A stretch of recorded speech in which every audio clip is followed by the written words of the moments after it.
So someone's drilling over there. My neighbor. You guys could hear some noise of somebody drilling, so I'm sorry for that. And we're back. I am back with my bullshit again. It's been a month, actually. I waited for like a month for the mechanic to repair the stuff and for the parts to arrive. So yeah, she's back, boys and gals who are watching. So what happened to my ADV 160? So there were some overheating issues, right? The mechanic can't exactly figure out what exactly like caused that issue, but the damages were you know, most of the top engine, the cylinder, the camshaft, the valves, they're all fucked up, so they all got replaced. But the piston, although the piston rings are also damaged as well, the piston itself and the crank it seems to be okay. So we don't know how exactly that happened. Could be that the coolant, well, this is the mechanic's words, dried up. Natuyuan daw ako ng coolant. And yeah, he has a point that I should check my coolant more often, but doesn't that happen like in like 2 years or so, right? I'm not sure, maybe a year. And I should check my dipstick much more often, which is yeah, beginner mistake. But you know, in my defense, this thing is like what, August, September, October, November, December, around 6 months old or 7 months old, right? Wait, August, September, October, November, December, January. Yeah, it just turned 6 months old, this one. So I don't know, dude. So yeah, I don't know, man. Maybe it's just a lemon parts, lemon unit, lemon motorcycle, maybe. So hopefully now it won't overheat again. Could be I used the wrong oil, but I used the proper like specification, the 1040 scooter oil from Motul. But it's the kulay blue eh. So baka mali yung kulay blue, baka dapat pala fully synthetic. I don't know. You guys can bash me, I don't know, I don't care. So but this time I'll be using the Shell Advanced, I guess. Shell Advanced for scooters on my probably second change oil, because this thing is back to its break-in period na eh. Babalik na sa break-in, so the first 500 kilometers I have to like go to Honda, I guess, for its first service change oil, right? So that's essentially its break-in period. So after the break-in period, then yeah, maybe I'll change to a different oil brand. I could try the Shell Advance, or I could try the Motul na yung kulay orange na fully synthetic. Maybe I could go for that. Bahala na. So yeah, now it's yung tinakbo niya ngayon around 136 na siya from the dealer. So yeah, we're back. I've missed riding. I don't know, bros. Like, what do you think? What do you think that could have led to really that much like overheating, that much damage, dude? Is it really like the wrong engine oil? Did I use fake engine oil? I don't know. So now I'm just gonna do some errands in the city.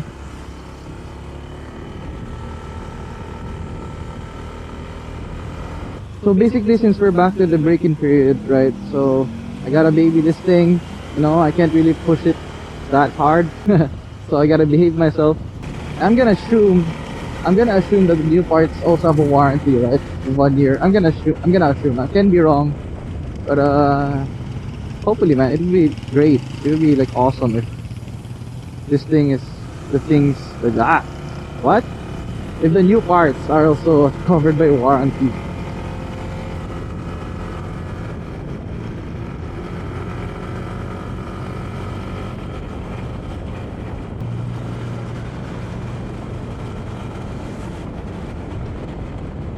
Yeah, I'm trying to keep it around 60 my speed, right? Because yeah, break in.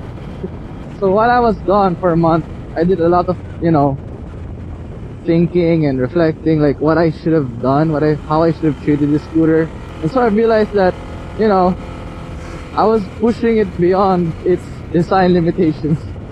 I was riding it as if it was a sport bike. Like I was ripping it through the corners, pushing it to its maximum capacity, you know. So maybe, yeah, maybe that's one thing to consider, the driving habit, riding habit rather. But yeah, I definitely want to have a sport bike at this point, because like the performance I'm looking for and like my skills have really outgrown the scooter level, right? And I kind of like regret, not really regret, it's not like a buyer's remorse, but because to be fair, right, to the ADV, this is a really perfect commuter scooter, right? Commuting to work, to home, and to wherever you want to go, like in a convenient, comfortable way. Then the ADV 160 is the way to go. Like, it's really superb in terms of comfort, right? But you know, it's a CVT transmission and the scooter, of course. So it's a boring. It's really boring. It's a boring bike. You can get out of it. You can get old of it like really pretty fast. Especially if you're the type of rider who wants to learn a lot about riding, body positioning, line selection, your corners and everything, all those skills. This isn't really a good platform to learn on, in my opinion, right? It can be your first bike, but you might end up regretting buying it as a leisure bike, of course, if that's what you're looking for. But if you're looking for a commuter, or just for mundane everyday city riding or whatever, right, then yeah, you won't regret buying this thing. But me at the time, you know, I was looking for a leisure bike. But I've heard, you know, good reviews about this one, the hype, because it's an adventure scooter. It can do off-road, which arguably kinda okay in the off-road, but not as nice as how people would expect it to be, or how people marketed it, right? Because the ground clearance of this thing is really lacking, so it makes me really worried about the rocks and pebbles and the whatever debris that are in the off-road. So maybe some unpaved roads, province roads where wala pang semento, yung mga ganun. Yeah, you can take this thing there, but you have to take it slow. The approach is the same thing. You can't approach those unpaved roads or rough roads as if you're on a ADV bike. Nah, you have to treat it like it's a normal scooter. So don't let the marketing, don't let the hype fool you into thinking that Showa shocks, dual sport tires, ADV yung pangalan niya, kaya to adventure. Nope, it's not, dude. And I try to do like power slides, practicing, just practicing power slides, just practicing ADV maneuvers. The ground clearance is just really scary. It's just really so low for an adventure type scooter. Might as well go for the CB150X. That's honestly my what I should have gone to, the CB150X. But well, before I was scared of manuals, but when I test drove my, you know, other friends sport bikes, nakeds, classics, I was like, kaya ko naman pala mag manual. I should have not have let my fear affect my decision. So that's my fault, right? So yeah, don't expect it to be like the best. For a scooter, yeah, it's good for a scooter, but a scooter at the end of the day is still a scooter. It's not gonna do wonders for you. It's not gonna be like the perfect leisure bike, right? It's probably good as a backup bike if ever your first or your primary like sport bike gets broken down or in the mechanic. Yeah, then you can use this for the meantime. It's like a right backup bike, but that's its purpose for me. Which is why I'm not planning to sell this thing anytime soon. I might as well get a second-hand, you know, sport bike, because this thing is, you know, it's reliable naman. If you treat it like a scooter, if you baby it, yeah, it's gonna be it's what's wrong with me right now? It's reliable, you know. It's not gonna be fun, it's gonna be boring, but reliable, safe, gets you to point A to point B. So why not, right? So that's my thoughts about this scooter so far, and what I've realized while it was gone for a month. and I realized how I love riding. Made me realize how much I miss riding. Oh fuck. Okay, okay. So I was scared. Anyway, yeah. I miss this thing. You know, I kind of miss this ADV. It's not a terrible bike, right? I'm glad that I chose this as my first bike, but damn, I grew out of it so fast. Just want more, you know. And you know, I enjoyed leaning out of this bike. If you guys saw my chicken strips, it's fun to like lean when you're in Marilake, when you're in the corners, in the twisty roads, because the 130/70 tires are, you know, they have enough contact patch for you to lean, lean considerably low, but don't expect like Valentino Rossi lean angles, because duh, it's a scooter. Nakakatawa lang yung mga ganun, ginagawang sport bike yung scooter. Full tank. Oh, by the way, here's the chicken strips that I was talking about earlier. Yeah, it's up until here, around this part. So this part of here, unused rubber, because I don't really lean that far. So yeah, I've been practicing leaning and stuff like that. Rossi wannabe, joke lang. Yung tamang lean lang. Wala lang, just for leisure lang, just for fun. You know? Cornering is not a crime. Sabi nung isang t-shirt sa Marilake, cornering is not a crime. Oh, and by the way, I'm now using the audio recording from my Cardo app, because my microphone in my helmet doesn't have no, I mean my Insta360 doesn't have the 3.5mm jack for my microphone in my helmet, right? I'm not using my GoPro anymore as my helmet cam, because let's be honest, dude, the quality sucks on the GoPro 4. It's just a 4, so it's not good. Although the audio is good because naka-plug dun yung ano ko, lavalier microphone, but the video is just nakakatamad. Alam mo yun, pag hindi maganda yung quality, pag hindi pasok sa standards mo, nakatamad na magtrabaho. So yeah, it's just the way how I see it. This is how I feel lang. But you know, in terms of power, especially in the uphill climbs, kulang na kulang si ADV. I've ridden this thing like multiple times in Marilake at this point, and dun sa mga bandang steep na uphill climbs, struggle talaga siya. Although yeah, 160cc for a scooter is already nice, but my experience, grabe, nabibitin ako sa uphill niya ito. Maarte yung CVT niya. I don't know if it's just my unit lang talaga, pero I found myself getting the CVT cleaned every 2,000 kilometers. Minsan nga 1.5 eh. So 1,500 kilometers. Kasi nadadragging na agad. Before nung nasiraan yung engine ko, sobrang draggy na ito pagdating ng 1,000 na 1.5. Lalo pag 2,000 eh. Sobrang draggy. So yun, that's another thing to point out.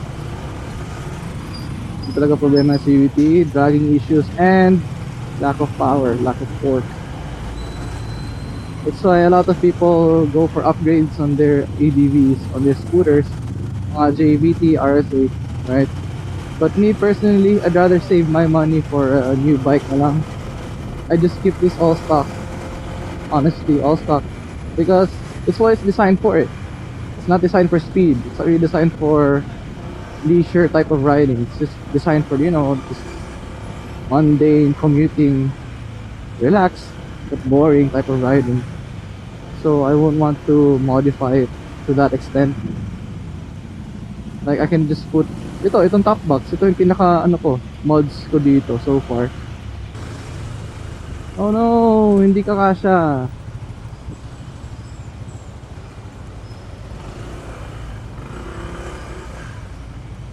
What's happening here? Thank you, kuya.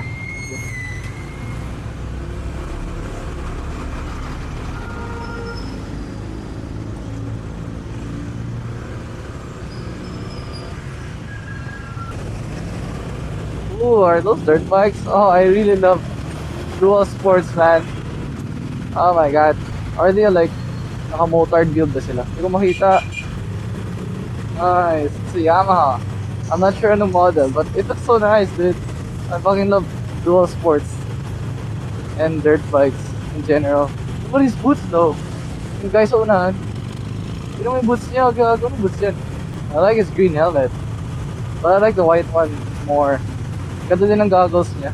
Kung mga ano to, yung mga alphas to. Chads of the road. Dual sports, dirt riders. Grabe. Ibang level yung skills nila. You do not want to mess with those guys. Because you can tell, sila yung mga experiences, sila yung mga veterans eh. Ang dami mga baguhan sa sport bike ngayon. Kaya you can spot marami mga ano, newbie riders na mga on sport bikes. But those people on dirt bikes, supermotos in general, saludo na lang.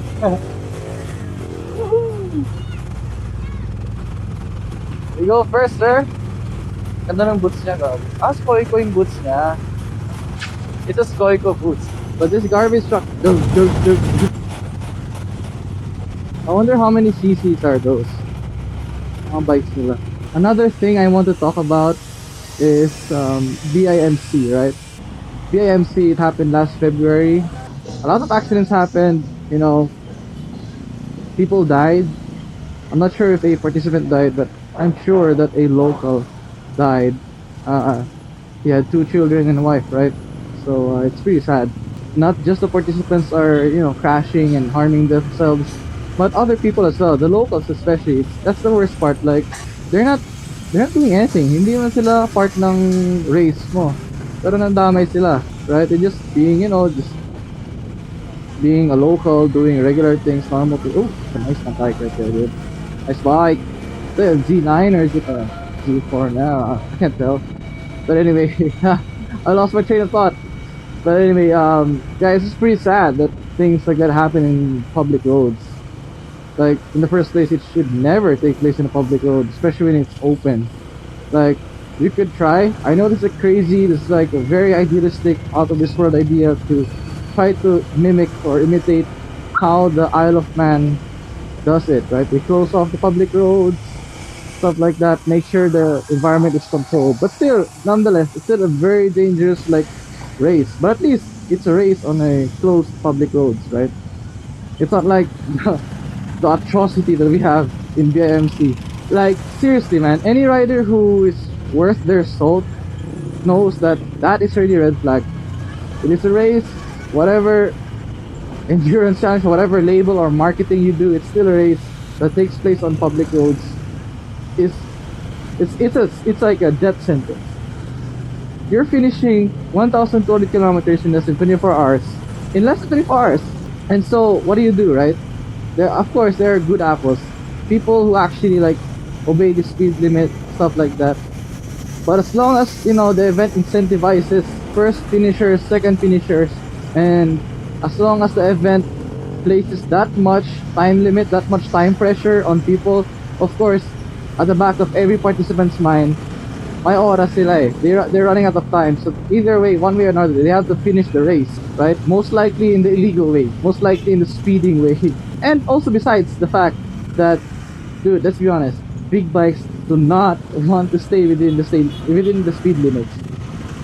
Big bikes don't stay within the speed limits, guys. Let's not fool ourselves. Let's not try to pretend that we live in Candyland. We're all Mr. Goody Two Shoes. Nah, dude. 90% of those participants speed most of the time, or at least all of them speed at least once in that event, and that event gives them a free pass. That disqualified bullshit is just you know, it's a marketing thing for them to appear as good, for them to appear as for BOSS to appear as, you know, we like to follow the rules, stuff like that. But the very essence of their event, it's still the race. It's still a race.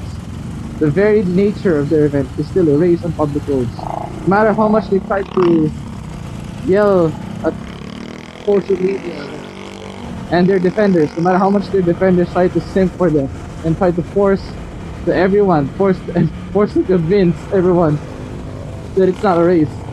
Dude, just shut up, dude. Yung mga BIMC defenders, BIMC sims, just shut up and just take the consequence. Just accept whatever consequence that could happen at BIMC. If they get banned or if they get I don't know, regulated by Congress or the government, just shut up, dude. And if they get, you know, bashed for it, then just shut up. Don't defend your ano, what is wrong. Mali na nga yun eh. De-defend mo pa. This is coming from a guy I know who's on a scooter. Baka inggit nga ako. Sasabihin nyo, ay, go, moto. Then sabi mo lang yan, kinikriticize ko lang yung BMC kasi inggit ka lang. Kasi naka-scooter ka. Okay. Edi ikaw na may big bike, edi ikaw na yung hari ng kalsada. Ikaw na nag-arkila ng public road para sa racing mo. Right? Race all you want, right? But the government, I'm sure they won't let that shit go on any longer. Especially public opinion. Public opinion has shifted very, very dramatically towards BMC. I'm imagining they're having a PR public relations nightmare right now. Especially, you know, sa mga netizens who have seen, you know, yung mga motovloggers talaga blatantly uploading online yung mga traffic violations. They're speeding, insane speeding. I'm talking about 200 kilometers per hour on open public roads. Hindi yan sa expressway, sa open public roads. Not just that, not just speeding by the way. Counterflow, reckless overtaking, you know. Okay, emergency stop there. Counterflow, head-on collision to another, ano, NMAX ba yun? Yung big bike yung naka-collide mo. Basta yun, head-on, grabe. Kasi counterflow yung BIMC participant. Kasi nagmamadali nga. Kasi less than 24 hours na lang yung time limit niya. Of course, he has to beat that. Right? That's what happens. It's crazy, dude. It's a race on public roads talaga. No matter how you try to defend it, change has to happen. It has to become like a 2-day course. If you're truly promoting local tourism, moto tourism as you call it, then make it what, a 2-day, 48-hour course. Give riders the time to rest and to enjoy the towns they're in, rather than just blitzing through them, right? Kasi yung nangyayari, they just blitz through those towns. They don't give a fuck about yung mga ano, yung mga local na mga tourist shops or whatever, local na mga businesses. Of course, they're just gonna blitz through those towns. Nothing happens. The cons outweigh the pros in BIMC. It's not doing good to the community. It's doing more harm than good to our local communities. Right? If you think that I'm speaking out of jealousy, binibiring up nyo yung welfare ng community eh. Tapos sasabihin nyo inggit lang or whatever man. Like, dude, come on. I'm gonna get some Turks for it. I'm hungry. I love Turks. I love Turks, dude. Turks, baby! Let's go! Hello. Dalawa pong ano, all beef pita wrap, yeah. With cheese po, spicy parehas. Dalawang all beef with cheese, spicy. Tapos isang Sprite. Yung maliit lang. Oh, I love Turks, man. I'm telling you, I love Turks so much. Woo! They're like the Filipino equivalent of Chipotle. If I could make such a statement, it's daring. They'd call me a daring person because to me that's how it feels. Plus the extra rice. It feels like a Filipino Chipotle, but donors. Doner, right? Doner's how you call it? Yeah, it's a beef pita doner. Oh, wrap pala. Beef pita wrap, not a donor. They used to call it doner back in the day. I don't know what's the difference between a doner and a wrap.